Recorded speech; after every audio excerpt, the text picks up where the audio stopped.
Jadi di sini kami dari Fakultas Ekonomi dan Bisnis Universitas Negeri Manado, tepatnya dari jurusan Pendidikan Ekonomi semester 2. Jadi di sini kami akan menjelaskan sedikit mengenai pasar oligopoli untuk memenuhi tugas akhir dari mata kuliah Teori Ekonomi Mikro.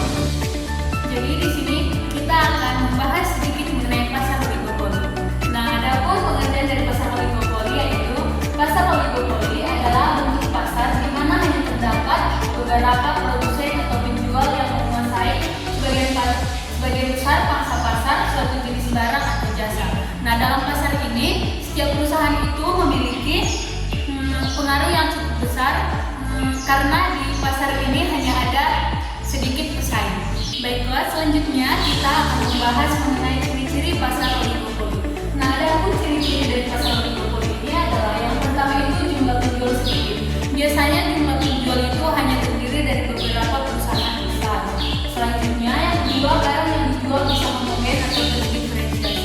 Nah, contohnya itu seperti baja, itu hanya ada satu jenis, maka dia adalah homogen. Sedangkan kalau contohnya itu seperti mobil atau shampoo, dia itu masuk terdiferensiasi. Karena apa? Karena mereka memiliki beberapa jenis. Yang ketiga ada hambatan masuk pasar, di mana hambatan masuk pasar itu tinggi karena untuk masuk ke pasar oligopoli itu kita harus memiliki modal yang tinggi dan memiliki kualitas produk yang tinggi. Dan yang selanjutnya yaitu tidak akan satu perusahaan mengaruhi yang lain. Jika suatu perusahaan itu mengubah harga atau menaikkan harga, maka perusahaan-perusahaan lain itu akan ikut menaikkan atau mengubah harga karena akan ada respon dari perusahaan-perusahaan lain. Dan yang terakhir adalah persaingan non harga.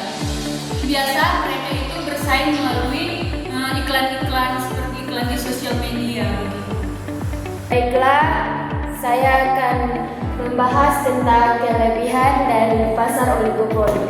Kelebihannya yang pertama ada efisiensi skala produksi, dan yang kedua inovasi dan teknologi maju, yang ketiga stabilitas harga, dan yang keempat produk berkualitas tinggi, dan yang kelima itu ada iklan dan promosi yang intensif. Selanjutnya kelemahan dari pasar oligopoli. Yang pertama ada potensi terjadinya kolusi, yang kedua harga tidak kompetitif, yang ketiga hambatan masuk ke luar pasar, dan yang keempat kurangnya pilihan produk, dan yang kelima pengaruh terlalu besar.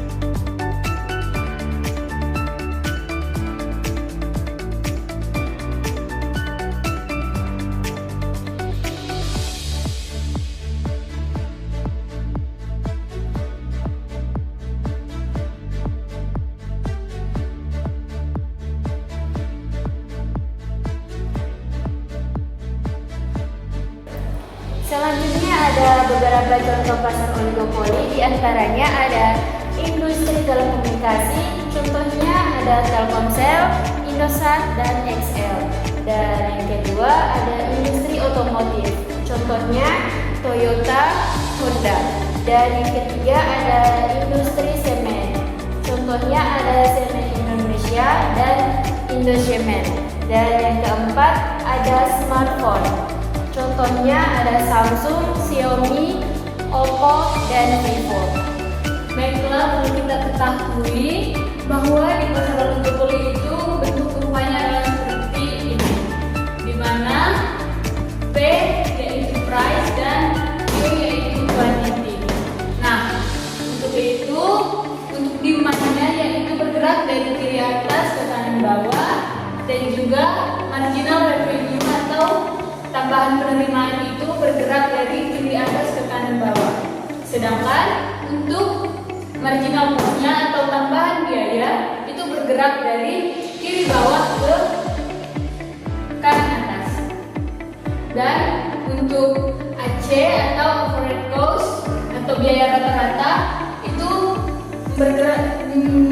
berbentuk melengkung ke atas.